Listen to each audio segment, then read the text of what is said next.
Welcome to the Solana podcast. I'm Austin. Today we're doing things a little different. For this episode, I'm joined by Amira, who's the policy lead at the Solana Foundation. Great to have you co-host this episode. Thanks, Austin. Great to be here. Earlier this year, Austin and I received a very interesting invitation to spend a week in Greenland with a group of climate activists, blockchain industry leaders, NFT artists, and nonprofit veterans. The premise was to bring a bunch of people together who never talked to each other, put them face to face with destruction being caused by climate change, and find a space to work together.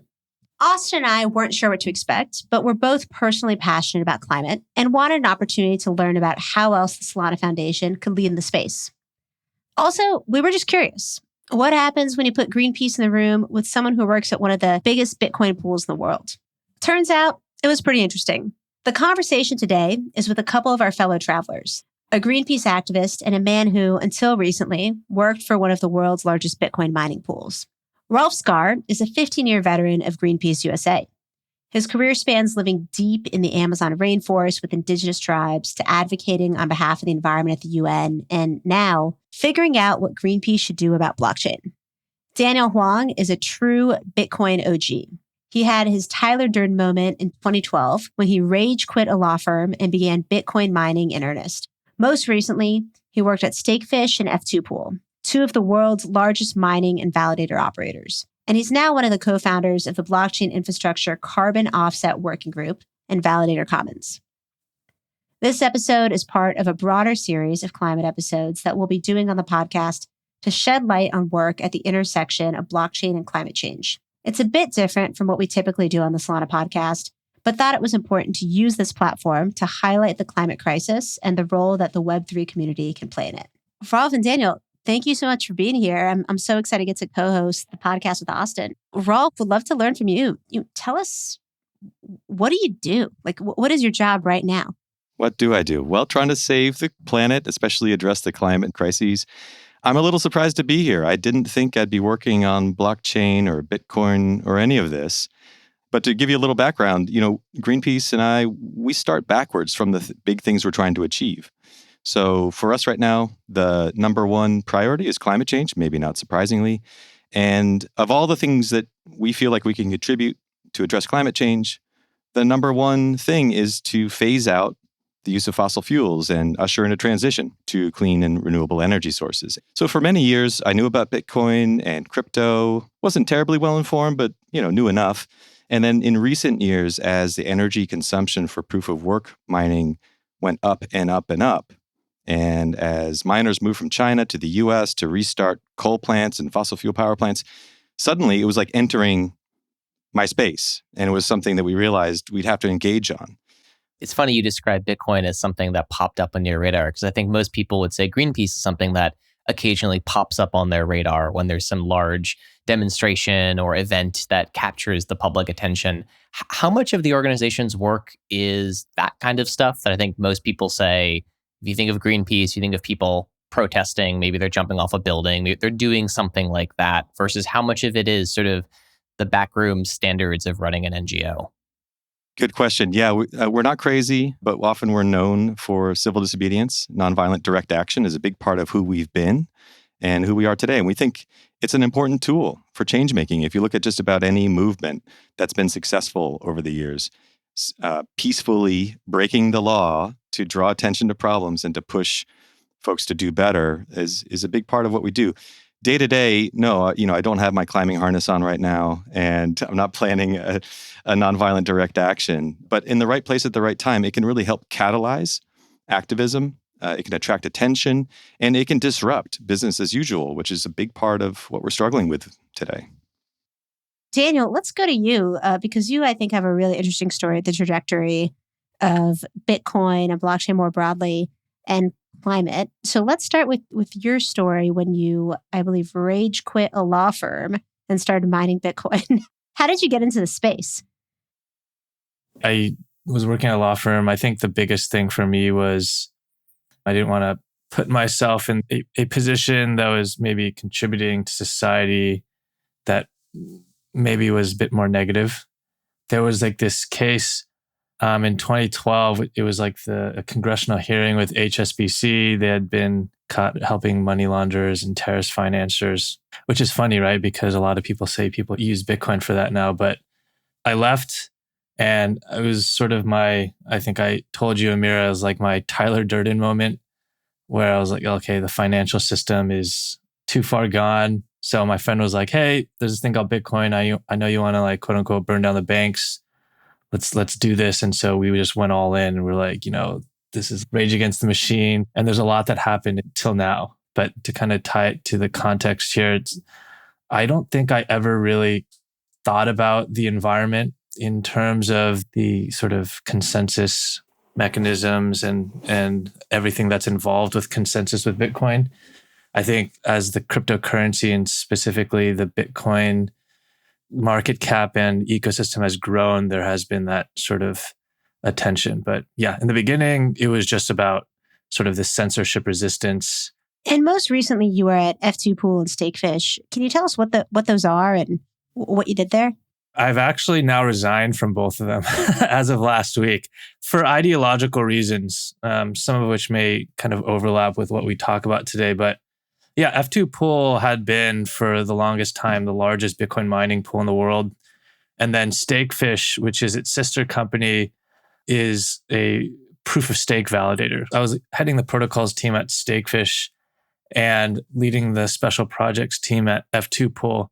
Rolf, you started touching on this, but tell me the point at which Bitcoin or maybe crypto came across your desk. Like, where did it go from, oh, I've sort of read about it in the news, to, oh man, like this is something that we should really be concerned about? Yeah, actually a couple of years ago. So Greenpeace is a third-party donation policy that applies globally, like not governments and corporations, but what other sources of contributions will we not take? And in 2019, that was revised to say that energy-intensive cryptocurrencies would be off the table for us. So like Greenpeace USA took a contribution that was changed into US dollars from a donor that was Bitcoin in like 2014. And then after 2019, we realized there was a problem here with energy consumption. And so we didn't really want to touch it anymore in terms of our own contributions. So I was involved with some of that. And then late last year, there was a coalition of groups coming together and a funder that was talking about, we think we can make the impossible happen, and we need some folks to work on this. And they approached Greenpeace, would you like to work on changing Bitcoin's code? A lot of people are intimidated by that. And to that, we said, of course, like we work on all kinds of crazy things. Like that's sort of what we do. We take on big projects. We have a vision that people tell us cannot possibly be made possible. And then we get to work on it. So early this year, we launched a Change the Code Coalition with the Environmental Working Group and some local partners, and have been pushing Bitcoin to do better, but mostly it's an invitation, quite frankly. We're not pro or anti-Bitcoin, which is strange for a lot of people in the space. They're used to being tribal and fighting and which side are you on? We're just inviting folks to collaborate with us to find systemic solutions. And I want to get to that in a sec to talk about sort of the work that's done there. But before we move too far from the Change the Code Coalition, I want to dig in more to your thoughts there. And maybe we could just start to say, like, can you talk more about what the proposal is, Rolf, or how you're thinking of getting people to change the Bitcoin code, what this looks like? Yeah, it's a good question. We're used to working with companies or industries or governments, something where there's discrete and clear decision-making, not a distributed ecosystem. So this is a new one for us. But at the same time, we believe that invitation to collaborate, to come up with something new, can apply to anybody. It can apply to an individual Bitcoin enthusiast. It can apply to the big companies that have or are planning to invest in the business and to make a lot of money off of Bitcoin. If you look at, I know this is like a third rail for those in the Bitcoin community, but financial asset managers and banks are getting in big, and I have nothing to do with that. But if they're going to do that, most of them have clear climate commitments. And so what can they bring to the table to identify the problems that would be involved in shifting Bitcoin from business as usual proof of work to something new? POW Part 2, call it proof of useful work, call it something new. I don't think it'll be what Ethereum just did. I think it'll be something new. I'm not the technical expert here, but I know that there's enough brains, there's enough money and creativity to make this happen. And I think it's kind of inevitable over time. it's hard to imagine that the system that was set up in 2009, if you think about the context here with the climate crisis and everything else that's going to be coming at humanity, will be exactly the same in 10, 15, 20, 30, 40, or 50 years. Like at some point, there'll be a transition, I believe. And the best transitions are ones that are like proactive and managed, not done in a crisis situation, like last minute. Yeah, it's funny because the first time I heard about this initiative was Twitter. Surprise, surprise. And the first way you see it is you see a lot of people tweeting, oh, this is a dumb idea. Greenpeace thinks there's a central company that runs the Bitcoin code and they can just change the Bitcoin code, right? And that was the sort of the day one take on it. But, even if that had been the approach, which was not the approach to it, it hits out something pretty profound, which is there's a lot of tautologies in blockchain. And one of them is if no one's in charge of something, no one can change anything, which is very much not how it works, right? This is one of those kind of funny instances where you can look at the Bitcoin community and you can say, if enough people agree that we actually need to change some part of the core code of this to run on a different model, Bitcoin is only valuable because everyone agrees that this code is the thing that this code is. And so if people start thinking, oh, actually, maybe it's time to change this code in a different way, that's no more or less valid than the current version of it that exists. And it doesn't require a central entity or even a central planning committee to say, oh, we are actually moving this code from one thing to another. That's exactly right. And yeah, part of the initial response is you're dumb, you don't know what you're talking about. I've heard that before. And this, I think there's a huge opportunity here. Like another response was, you should just write your own code, then propose it today then, since it's open source and anyone can do it.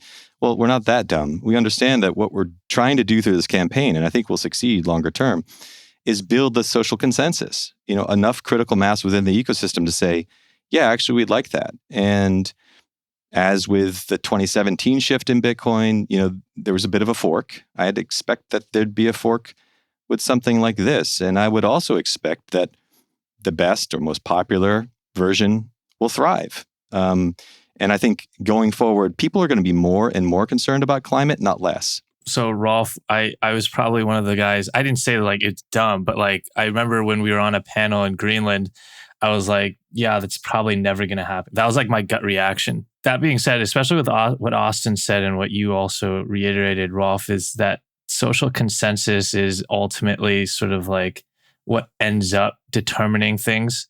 That was very clear even in the early days of crypto, or relatively early days of crypto, when Ethereum went through its hard fork into Ethereum and Ethereum Classic, where there's like, you had these sort of diehards that said code is law. I will admit I was one of those guys who was like the code is law maxi, and I was on the side of Ethereum Classic. But then, quickly realized, and I wouldn't say it's from being jaded, but a chain is only as good as its community. If no one is using the chain or no one values it or buys it, then that chain is dead no matter how correct or ideologically aligned it is. And that you can probably say the same thing of Bitcoin. And I would even say, and you were mentioning this earlier, Rolf, about how a lot of these global institutions want to have some sort of like exposure to a potentially self-sovereign currency. And maybe this part is a bit jaded of me, but if, for example, let's say we fork Bitcoin and then transition it into a much less energy intensive mechanism, and all the banks in the world are like, okay, we're going to adopt this form of Bitcoin. So there's that group of people. There's also the diehard libertarian proof of work is the only way forward group of people. And then there's also like the people who use it day to day or speculate on it. That main, let's say, retail group of people that perhaps make up the majority of the users, as opposed to the small libertarian hyper POW supporters, the retail, I think, would probably go with the adoption that they're going to get from institutions that support the non-energy intensive consensus model, which would then say perhaps aligns quite well with the initiatives that Greenpeace has naturally done with the social support, right? And I could, and I'll change my answer from what we talked about on that panel in Greenland, that we could have a Bitcoin that's much less energy intensive because it was, I wouldn't say forced, but because it was widely adopted. It's just adoption, right? It's as simple as that. So I officially changed my answer, Rolf. Daniel's just full of announcements on this podcast. No. So I have a question about this, which is, like the Change to the Code campaign says that we really only need 30 to 50 really highly involved stakeholders to actually change the code. Like, is that true? Tactically, what would it take from a pure stakeholder perspective? Especially given what you just said, Daniel, which is like, sort of the hardcore folks are probably going to be the last ones to leave proof of work.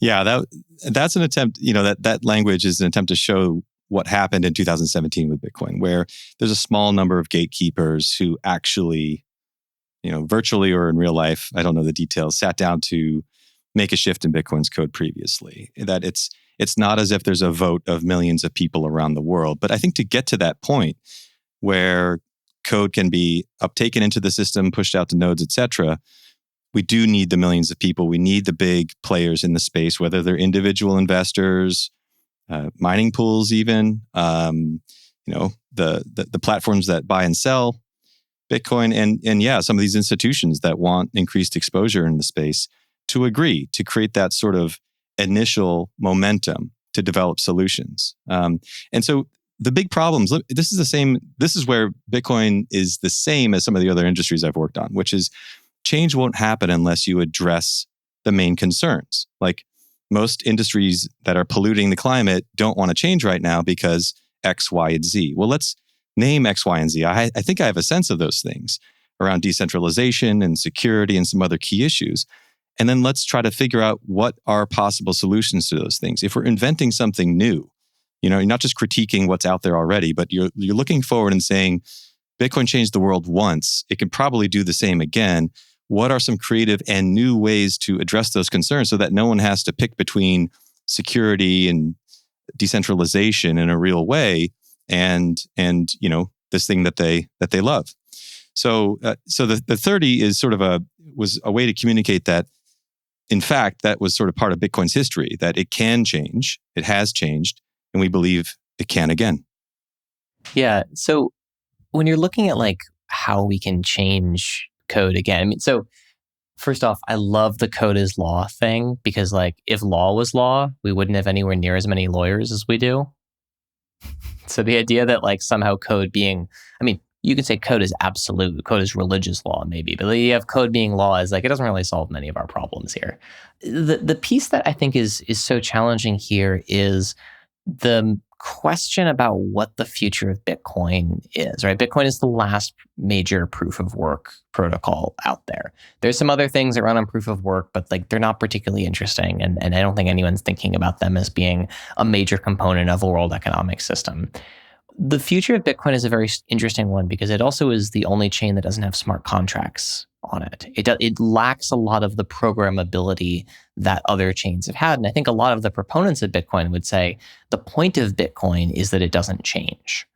And so the ask to be made here, I think it's sort of one of those ones where the blatant self-interest is potentially the most powerful lever here to push.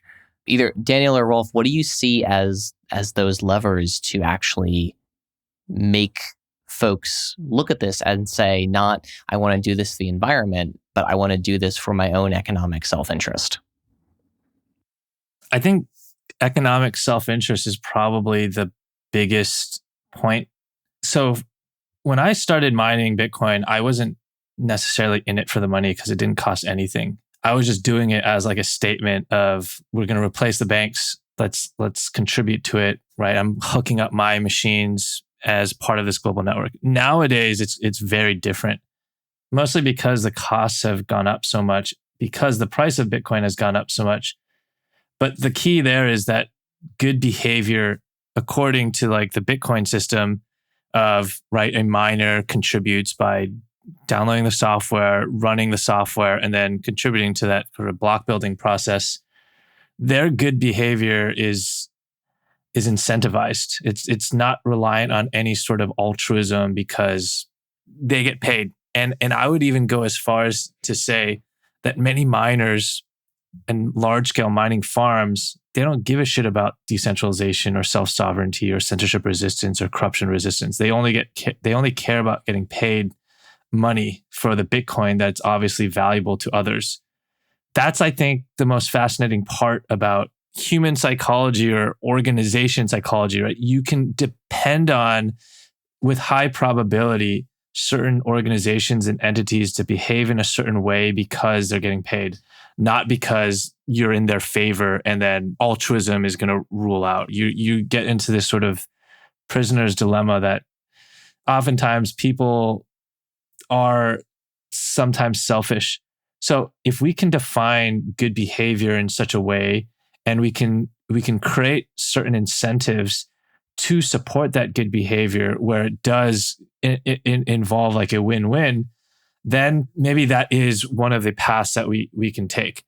But it's not for lack of interest, but it's perhaps the incentive and how that mechanism has been designed. We just need to have someone come up with a way or a system or a mechanism that does kind of like point them in the right direction, right? Hold the carrot in front of the donkey, even though the donkey doesn't want to go that way. It will go that way eventually. So, Rolf, I'm sure this is all you've been thinking about, right? Because a lot of what you've done throughout your career is figure out sort of where these pressure points are and understand how to maximally leverage them in a lot of ways and often create some really fun PR campaigns that get traction out of them too. So how do you think about this issue? How do you think about changing incentives in Bitcoin land to incentivize changing the code? Yeah, there's two sets of incentives. One is just the way that proof of work mining works, which is different than other technologies I've worked on, like data centers. Google doesn't want to pay for more electricity than it needs. And if it can, it would love to be more and more efficient. There's a built-in financial incentive to get more efficient over time, even if usage goes up.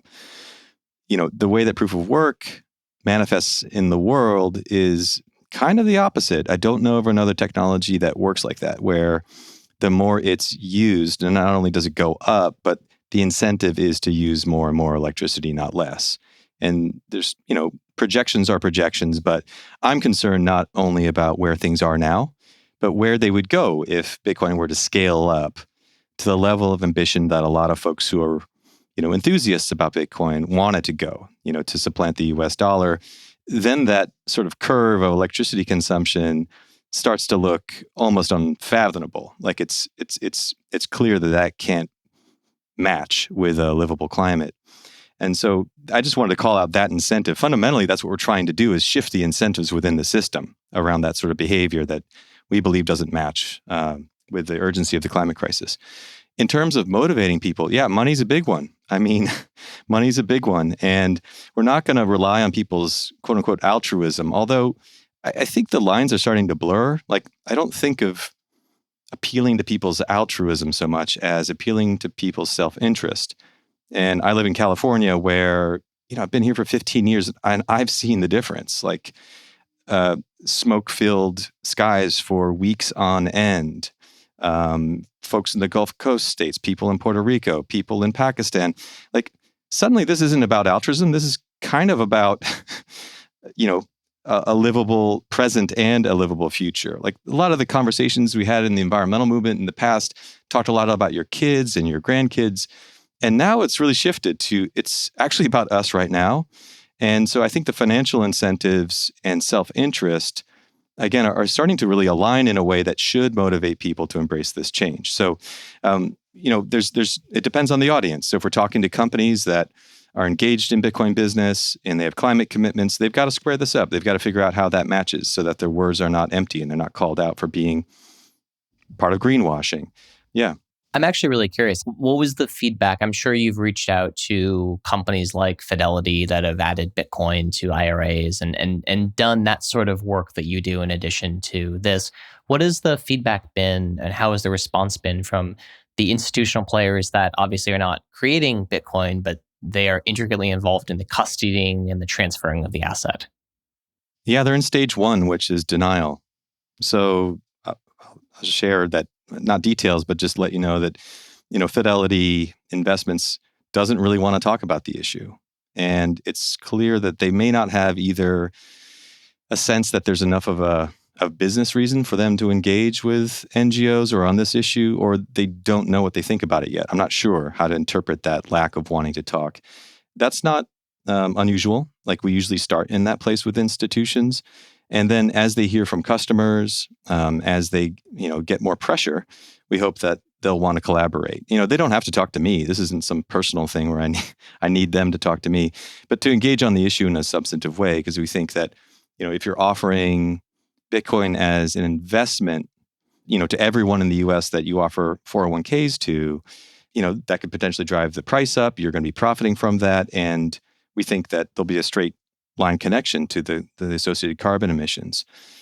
So right now, yeah, it's a lot of sort of like ignoring the problem. And so that's where advocacy comes in. That's where mobilizing people power comes in, to let them know that actually this is something they simply have to pay attention to. And Daniel, I'm mindful of time, but I know that some of the work you're doing with the Blockchain Infrastructure Climate Working Group is sort of aimed around looking at these incentives or thinking about how we can work from like the blockchain community to make sure that infrastructure is cleaner. I'm zooming out beyond Bitcoin and more into blockchain more broadly, but can you tell us what that group does and a bit about it? The working group basically started I was like, hey, let's round up infrastructure providers, let's do measurements, figure out how to calculate emissions for all the infrastructure service providers, these validators, the mining pools, then go to chains. There's this NFT project that does like ratings called Fungi Proof that I think renamed to Scry. They were doing actual like transaction level analysis on like the emissions for NFTs and those collections, because like the NFT market was like pretty hot back then. And we finished that and we open sourced them all in a GitHub repo. And then we were like, okay, we have a group of people, and it was like less than 10 people at the time because KlimaDAO had not launched yet. And it was all the climate people who were involved with crypto in one group. KlimaDAO and Toucan were part of that, and they launched. And then that summer, it was just like everyone was trying to do climate projects on crypto.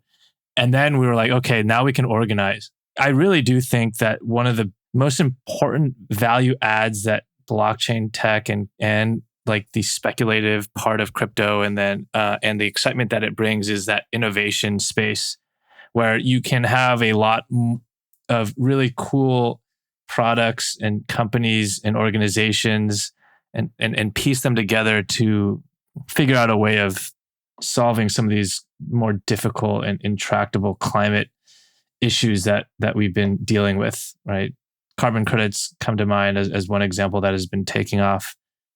It wasn't until pretty recently, honestly, that I realized there was such a big group of folks at the intersection of blockchain and climate. And I learned so much about sort of this space via these folks. And one of the things that came out of Greenland was like, wow, there's a lot of meat here. Like there's a lot of work to do, but there's a lot of vibrancy in the space. And Rolf, I just want to ask you, like, what do you make of blockchain people? Like, I feel like you've probably gone through a journey where you get into the Bitcoin world, you hear a lot of people talk about saving the world. What's sort of your take at this point after spending a bunch of time with people in the space? How much of it is, in your estimation, real and interesting, or what parts are real and interesting? And maybe what parts do you think are people just maybe patting themselves on the back, but not doing much?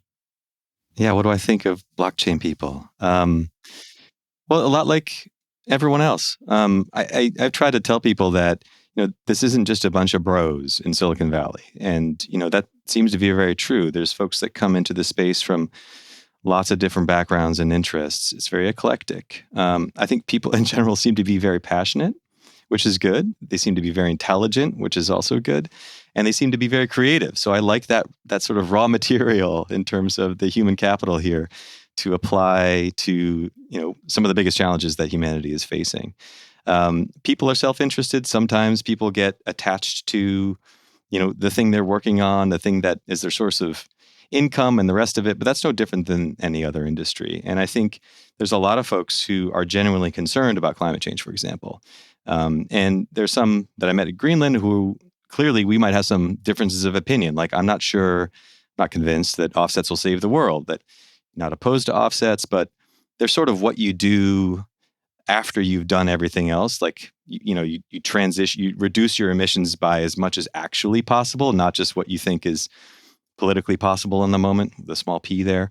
And then you can add offsets on top of that. But just sort of saying we're carbon neutral because we paid for someone else to do the work, that doesn't add up. We need both. We need both real world emissions reductions, especially from fossil fuels.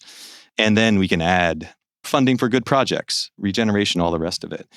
What makes me interested is not only, as I mentioned before, like the opportunity to avoid a whole lot of future emissions by shifting Bitcoin away from the current way of doing things in terms of validation, but stuff that's not credits. It seems like blockchain's really well suited to deal with credits and monetary transactions, but you have big companies like Walmart that are talking about engaging all of their suppliers to contribute to gigatons of climate reductions. And those supply chains are dizzyingly complex and full of a lack of transparency, and go all the way back down to places where corruption and lack of transparency is encouraged for lots of reasons. If blockchain tools could be used to shine a light on those supply chains that trace to all parts of the world and some truly sticky problems, and make verification and validation of climate positive practices more of a reality, that to me would outstrip all the credits that you'd want to try to buy or get on the marketplace in the coming years. Yeah, I want to echo what Rolf is saying. Like, the supply chain problem is probably one of the biggest.